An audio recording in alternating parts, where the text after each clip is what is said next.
মেয়েরা মাথায় বাঁকা সিথি করতে পারবে কি? মহিলারা যদি অজু করা অবস্থায় কোনো পুরুষ দেখে ফেলে তাহলে কি অজু থাকবে? কাজা নামাজ কিভাবে আদায় করব? কন্যা সন্তানকে কত বছর বয়স পর্যন্ত মায়ের বুকের দুধ পান করানো যায়? দান করলে সব হয়, কিন্তু টাকা ধার দিলে কি কোনো সব হয়? বাজনা ছাড়া নুপুর পরা যাবে কি না? স্ত্রী মারা গেলে স্বামী গোসল করাতে পারবে? আর কি কি করণীয় আছে স্বামীর জন্য? মাঝে মাঝে প্রস্রাবের পর পিচ্ছিল তরল জাতীয় কিছু গেলে কি শরীর বা কাপড় নাপাক হবে? অজু করার সময় দাঁত থেকে রক্ত বের হলে কি অজু হবে? আব্দুল মমিন জানতে চেয়েছেন, মহিলারা যদি অজু করা অবস্থায় কোনো পুরুষ দেখে ফেলে তাহলে কি অজু থাকবে?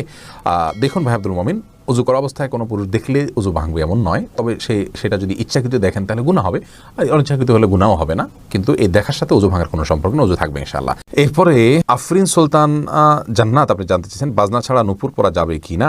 জীবন আপনি নুপুর পড়তে পারেন যদি সেটাতে বাজনা না থাকে এবং বাহিরে আপনি যখন পড়ে যাবেন সেটা আপনার পায়ে থাকতে পারে, কোনো অসুবিধা নেই। সাহাবা ইকরামের মধ্যে থেকে অনেকেই নুপুর পড়েছেন, অনেক মহিলা সাহাবীরা নুপুর পড়েছেন, এরকমটি হাদিস দ্বারা স্পষ্টভাবে আমরা জানতে পারি। এমডি নাসির উদ্দিন জানতে চেয়েছেন, মাঝে মাঝে প্রস্রাবের পর পিচ্ছিল তরল জাতীয় কিছু গেলে কি শরীর বা কাপড় নাপাক হবে? যদি শরীরে লাগে তাহলে সেই অংশটা ধুয়ে ফেলবেন, কাপড় লাগলে সেই অংশটা ধুয়ে ফেলবেন, বাস তাহলেই চলবে। নাপাক হবে যেটুকু লাগবে সেটুকু জায়গা। আফরিন মোল্লা আপনি জানতে চেয়েছেন, কাজা নামাজ কিভাবে আদায় করব? দেখুন, কাজা নামাজ আদায় করার পদ্ধতি হলো, যখন আপনি অনেকগুলো সালাত ছুটে যাবে তখন ধারাবাহিকভাবে পড়ে যাবেন, যতটুকু সম্ভব শুধু ফরজগুলো আদায় করে যাবেন, সুন্নাত আদায় না করলেও চলবে, এগুলো পড়ে ফেলবেন আস্তে আস্তে। এম এস আল মাহমুদ জানতেছেন, কন্যা সন্তানকে কত বছর বয়স পর্যন্ত মায়ের বুকের দুধ পান করানো যায়? কন্যা এবং ছেলে সন্তান সবার জন্য একই বিধান, 2 বছর পান করাবেন। ইমাম আবু হানিফার মতে তার বেশি পান করানো জায়েজ নাই, অন্যান্য ইমামদের অনেকের মতে জায়েজ আছে, যেহেতু কোনো নিষেধাজ্ঞা নেই, যেহেতু আল্লাহ কোরআন কারিমে হাওলাইনি কামেলাইনি বলেছেন, লিমান আরাদা আন ইউতিম্মা রাদাআহ, যে ব্যক্তি দুধ পান করার সময় পূর্ণাঙ্গতায় পৌঁছাতে পারেন তিনি 2 বছর করাবেন। আল্লাহ তাআলা পরিষ্কার বলেছেন এজন্য 2 বছর করানো জায়েজ আছে, আর সায়েন্টিফিকলি বিষয়টা প্রমাণিত যে এরপরে আর মায়ের বুকের যদি কোনো উপকারিতা বাচ্চার জন্য থাকে না, এজন্য 2 বছর পান করাবেন, নারী ছেলে হোক মেয়ে হোক, যে মানে উভয় ক্ষেত্রে। এসেই হেলাল খান জানতে চেয়েছেন, অজু করার সময় দাঁত থেকে রক্ত বের হলে কি অজু হবে? দাঁত থেকে যদি রক্ত বেশি বের হতে থাকে, যার ফলে আপনার থুথু লাল হয়ে যায় এবং লালচে ভাব বেশি থাকে থুতুর মধ্যে, তাহলে সেক্ষেত্রে আপনার অজু হবে না। আর যদি লালচে ভাব কম থাকে, হালকা হলুদ হয়, তাহলে সেক্ষেত্রে অজু হয়ে যাবে। এমডি মনসুর আলী জানতে চেয়েছেন, মোবাইলের মাধ্যমে বিয়ে করা জায়েজ আছে কিনা? আমরা এর আগে বারবার উত্তর দিয়েছি, মোবাইলের মাধ্যমে বিয়ে করা জায়েজ হতে পারে, তবে ভিডিও কলের মাধ্যমে সেটা হতে হবে। আর সবচেয়ে বড় কথা হলো উকিল নির্ধারণের মাধ্যমে হতে হবে। আপনি দূরে আছেন, যেখানে মেয়ে আছে কথার কথা, অথবা পাত্রী দূরে আছে, পাত্র যেখানে আছে সেখানে আপনি সশরীরে উপস্থিত নাই, তাহলে সেখানে একজন ব্যক্তিকে আপনি উকিল বানাবেন বা প্রতিনিধি বানাবেন, সেটা আপনার বাবা বা অন্য কেউ হতে পারে, যে আমি অমুকের পক্ষ থেকে বিবাহের প্রস্তাব করছি বা কবুল করছি, এইভাবে তিনি বলবেন, তার 2জন সাক্ষীর সামনে যখন এটি হয়ে যাবে তাতে বিবাহ সম্পন্ন হয়ে যাবে। মামুন চৌধুরী জানতে চেয়েছেন, বাচ্চাদের প্রস্রাবের ফোঁটা মেঝেতে পড়লে যদি তার নিজে নিজে শুকিয়ে যায় তবে কি তাদের নামাজ পড়া যাবে? যদি নিজে নিজে শুকিয়ে যায়, কোনো আলামত না থাকে, তাহলে সেখানে নামাজ পড়া যাবে। ফাহিম আপনি জানতে চেয়েছেন, স্ত্রী মারা গেলে স্বামী গোসল করাতে পারবে? আর কি কি করণীয় আছে স্বামীর জন্য? দেখুন, স্ত্রী মারা গেলে স্বামী গোসল দিতে পারবেন কি না, এই বিষয়টি ওলামায়ে কেরাম এবং ইমামগণের মধ্যে মত পার্থক্য আছে। ইমাম আবু হানিফা রাহিমাহুল্লাহর মত হলো যে স্ত্রী মারা গেলে স্বামী তাকে গোসল দিতে পারবেন না। তার কারণ হলো তিনি মনে করেন মৃত্যুর সঙ্গে সঙ্গে বৈবাহিক সম্পর্কটা আর থাকে না, ছিন্ন হয়ে যায়, যার কারণে তারা মাহরামের মতো হয়ে যান। এখানে অন্য কোনো মেয়েরা গোসল দিবেন। যদিও অন্য ইমামদের অনেকেরই মত হলো যে না, বৈবাহিক সম্পর্ক মৃত্যুর মাধ্যমে ভেঙে যায় না, বরং বৈবাহিক সম্পর্ক তালাক না দিলে সেটি কিয়ামত পর্যন্ত বরং চিরকালের জন্য, অনন্তসীম কালের জন্য এই সম্পর্কটা হয়ে যায়। যার কারণে তাদের দৃষ্টিকোণ হলো যে স্বামী তার স্ত্রীকে গোসল দিতে পারবেন, স্ত্রী তার স্বামীকে গোসল দিতে পারবেন। তো এক্ষেত্রে যদি ভিন্ন কোনো ভালো মহিলা থাকেন যিনি গোসল দিতে পারেন, সেটা ভালো, এবং এক্ষেত্রে কোনো অসুবিধা নেই। নাহিদ আলম জানতেছেন, উলঙ্গ ছবিতে ভুলে দৃষ্টি পড়ে গেলে কি গুনাহ হবে? ভুলে দৃষ্টি পড়ে গেলে গুনাহ হবে না, কিন্তু যখনই স্মরণ হবে তখনই সাথে সাথে ফিরে আনতে হবে। আল্লাহ তাআলার ভয়, আল্লাহ তাআলা আমাদেরকে সেই ভয় এবং তাকওয়া নসিব করুন। বাকিয়া মুনি আপনি জানতে চেয়েছেন, স্বামী স্ত্রী একসাথে দাঁড়িয়ে নামাজ পড়তে পারবে নাকি একটু আগে পিছ করে দাঁড়াতে হবে? প্রত্যেকে যার যার নামাজ যদি পড়েন, স্বামীর নামাজ পড়ছেন, স্ত্রী নামাজ পড়ছেন, জামাতে পড়ছেন না, তাহলে পাশাপাশি দাঁড়িয়ে নামাজ পড়াতে কোনো অসুবিধা নেই, কিন্তু জামাতে নামাজ পড়লে সামনে পিছনে দাঁড়াতে হবে। তবে পাশাপাশি দাঁড়াতে গেলে যদি মনোযোগের ব্যাঘাত ঘটে একে অন্যের, তাহলে সেক্ষেত্রে একটু আগ পাছ করে দাঁড়ানো ভালো। স্বামী একটু সামনে দাঁড়ান, স্ত্রী একটু পেছনে দাঁড়ান, এভাবে দাঁড়ানো উচিত যদি মনোযোগের ব্যাঘাত হবে বলে মনে হয়। সুজাত হোসেন জানতে চেয়েছেন, দান করলে সব হয়, কিন্তু টাকা ধার দিলে কি কোনো সব হয়? অবশ্যই সব হয় ভাই সুজাত।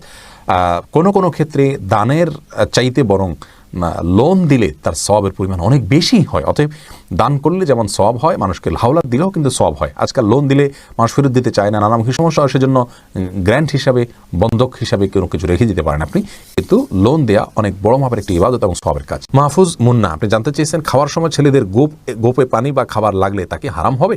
না, এমন কোনো কথা নেই, গোপে পানি বা খাবার লাগলে হারাম হয়ে যাবে, এটা জায়েজ নেই। খালেদা আক্তার জানতেছেন, মেয়েরা পর্দা না করলে মা বাবার কবরে কি আযাব হবে? মা বাবার যদি সেখানে কোনো দায় থাকে, ত্রুটি থাকে, তাহলে সেক্ষেত্রে তাদের আযাব হতে পারে। কিন্তু মা বাবা যদি তাদেরকে সঠিক পথের দিশা দিয়ে থাকেন, বুঝিয়ে থাকেন, দায়িত্ব পালন করে থাকেন, তাহলে সেক্ষেত্রে তাদের দায়ভার তারা মানে শুধু সন্তানরাই বহন করবে, মা বাবার কোনো কিছু দায়ভার চাপানো হবে না। আল্লাহ বলেছেন লা তাযিরু ওয়াজরাতুন উযরা উখরা, কারোর দায়ভার অন্য কেউ বহন করবে না। লাইসা লিল ইনসানি ইল্লা মা সাআ, প্রত্যেকে যা করবে তারই তিনি দায় নিবেন। ইলিয়াস সানি আপনি জানতে চেয়েছেন স্বামী স্ত্রীর মিল মহব্বত এবং পারিবারিক ভালোবাসা বজায় রাখার জন্য কি করণীয়। ভাই ইলিয়াস, স্বামী স্ত্রীর মিল মহব্বত এবং পারিবারিক ভালোবাসা বজায় রাখার জন্য সর্বপ্রথম করণীয় হলো পরস্পরের প্রতি যে দায়িত্ব আছে সেই দায়িত্বগুলো ইসলাম শরীয়তের দৃষ্টিকোণ থেকে যেগুলো আরোপিত হয়েছে সেগুলো সম্পর্কে জানতে হবে, 1 নম্বর কাজ। দ্বিতীয় কাজ হলো আল্লাহর কাছে দোয়া করতে হবে। সূরা ফুরকান আয়াত নম্বর 74 যে দোয়া আছে, রব্বানা হাব লানা মিন আজওয়াজিনা ওয়া যুররিয়াতিনা কুররাতা আয়ুন ওয়াজআলনা লিল মুত্তাকিনা ইমামা, এই দোয়া স্বামী স্ত্রী উভয় বেশি বেশি করে অর্থ বুঝে আল্লাহর কাছে নিবেদন করতে হবে, আল্লাহ যেন তাদেরকে সুখ শান্তিপূর্ণ জীবন দান করেন। তৃতীয়ত তাদের মিল মহব্বতের জন্য দুজনকে ধৈর্যের প্রশিক্ষণ নিতে হবে এবং ধৈর্যের পরাকাষ্ঠা প্রদর্শন করতে হবে। প্রিয় নবী সাল্লাল্লাহু আলাইহি ওয়াসাল্লামের দাম্পত্য জীবনে কতটা ধৈর্যশীল ছিলেন, মেয়েদেরকে কতটা আপনার সহনশীলতার কথা বলেছেন এবং স্বামীর প্রতি কৃতজ্ঞতা আদায় করতে বলেছেন, এই বিষয়গুলোকে আমাদের মাথায় রাখতে হবে ইনশাআল্লাহ বিদিল্লাহ। তাহলে দাম্পত্য জীবনে সুখ শান্তি নেমে আসবে। সর্বোপরি আল্লাহর অবাধ্যতা এবং হারাম এর পথ থেকে সরে আসতে হবে। হারামের পথ যদি খোলা থাকে তাহলে সেখানে শান্তি থাকে না। আল্লাহ তাআলা আমাদেরকে দাম্পত্য জীবনে সুখী করুন। এমনি বাপ্পি জানতে চেয়েছেন, আমি টয়লেটে থাকা অবস্থায় যদি আজান শুরু হয় তখন কি আজান উত্তর দিতে পারি? না ভাই, আপনি অপেক্ষা করবেন, বের হয়ে আজান উত্তর দিয়ে দিবেন। জহিরুদ্দিন মোহাম্মদ বাবর জানতে চেয়েছেন, হাতে তালি দেওয়া কি জায়েজ আছে? অনেকে বলে হারাম, এটা ইসলামী বিধান কি? হাতে তালি দেওয়া এটাকে হারাম বলার সরাসরি কোনো সুযোগ নেই, তবে অবাক করা কোনো কিছু ভালো কিছু দেখলে মুখে সুবহানাল্লাহ বলা, আশ্চর্য হলে সুবহানাল্লাহ বলা, মাশাআল্লাহ বলা, এটা হলো সুন্নাহ, হাতে তালি নয়।